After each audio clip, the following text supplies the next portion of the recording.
태진아의 아들이자 가수 겸 배우 이루가 음주운전 사고로 무리를 빚은 가운데 실형을 피한 사실이 알려져 분노의 목소리가 커지고 있습니다. 이루는 지난 2022년 9월 서울 용산구 한 음식점에서 여성 프로골퍼 어씨와 술을 마신 뒤 음주운전으로 경찰에 적발되자 당시 동승자였던 어씨가 운전한 것처럼 꾸며 거짓 진술을 했습니다. 하지만 경찰이 CCTV 등을 분석한 결과 이루가 운전석에 탑승하는 모습이 포착돼 그를 불구속 기소했습니다.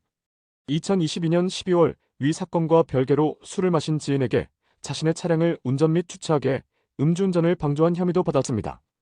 이루는 함께 술을 마신 지인 B씨에게 차 키를 건네 음주운전을 하게 하고 같은 날 지인 C씨의 차량을 몰고 강변북로 구리방향 한남대교동호대교 부근에서 시속 180km 이상으로 운전하다 우측 가드레일을 들은 혐의도 있습니다. 사건 당시 이루의 혈중알코올 농도는 0.075%로 면허 정지 수준이었습니다.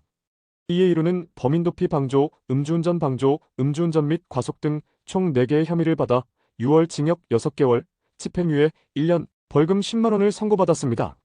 당시 검찰은 이 판결에 불복해 항소했으나 항소심 재판부 역시 1심과 같은 징역 6개월에 집행유예 1년, 벌금 10만 원을 선고했습니다. 이루는 1심과 2심에서 모친이 치매를 앓고 있다며 선처를 호소했습니다. 이루 측 변호인은 2심에서 피고인의 모친이 56년 동안 중증 치매를 앓고 있는데 아들인 피고인에게 크게 의지하고 있다며 모친 간병 지극정성으로 임하고 있는 사정을 살펴 검찰의 항소를 기각해달라고 말했습니다. 이루는 2022년 9월, 12월 음주운전으로 무리를 일으켰으나 1심 때와 같이 2심에서도 실형을 피했습니다. 이날 마스크를 쓰고 현장에 나타난 이루는 취재진의 질문에 답변을 하지 않은 채 빠르게 법원 안으로 들어섰습니다. 선고 이후에도 황급히 걸어나와 아주 작은 목소리로 죄송합니다라고 중얼거린 뒤 준비된 차량에 올라탔습니다. 앞서 1심 선고 이후 법원 앞에서 좋지 않은 일로 심려를 끼쳐 죄송하다.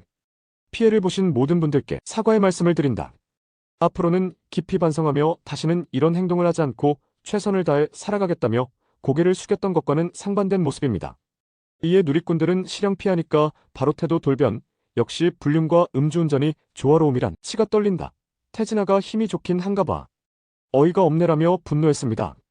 재판부는 1심 양형 조건에 특별히 변동된 것이 없고 1심 판시와 같이 피고인이 잘못을 뉘우치고 전과가 없음을 고려했을 때 양형이 부당하다고 보이지 않다고 보이기 때문에 검사 주장을 받아들이기 어렵다고 기각 이유를 설명했습니다. 한편 이루는 음주운전 사고 논란 후 자숙기간을 가진 지 10개월 만에 아버지 태진아 앨범으로 복귀했으며 현재는 인스타그램을 통해 간간히 근황을 전하고 있습니다. 음주운전은 중대범죄인 만큼 결코 하지 말아야 할 범법 행위로 사회적으로 잠재적 살인 행위로 간주하고 있는데요. 일각에서는 이를 두고 지나치게 가벼운 형량의 판결을 지적하고 있다. 실제로 헌법재판소는 지난 2021년 음주운전자를 가중처벌하는 일명 윤창호법에 대한 위헌 결정을 내렸습니다. 이에 윤창호법의 단점을 보완한 법이 지난 2023년 도로교통법 제148조의 제1항이 개정되어 음주운전으로 벌금 이상의 형을 선고받고 그 형이 확정된 날로부터 10년 이내에 다시 음주운전 혹은 음주 측정 거부를 한 경우에는 가중처벌하게 되었지만 여전히 음주운전은 좀처럼 근절되지 않고 있습니다.